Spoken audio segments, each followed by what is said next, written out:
Okay. After creating such plot and story, now it's time to visualize it, to imagine it. What?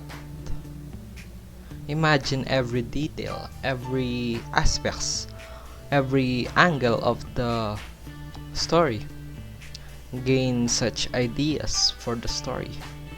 Then maybe while you're dreaming or while you're sleeping, you can gain another idea for your film. Why? Because before you put it on the camera, you must first know what should you put on your camera.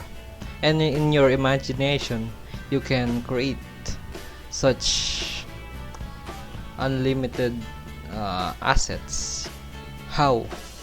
So you just need to close your eyes, then again use your mind to imagine, just like that. Imagine the scene of every sentences that you have written. Imagine it, visualize it. I know you can do that. You can imagine things.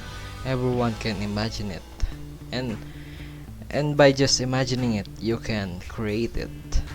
That's the philosophy there. If you cannot imagine it, then you cannot create it. If you can imagine it, it is possible to create it. It's just it takes time to create it, but it is possible.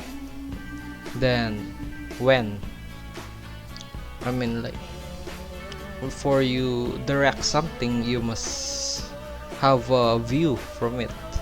Before you put a camera on something, you must know where to put it.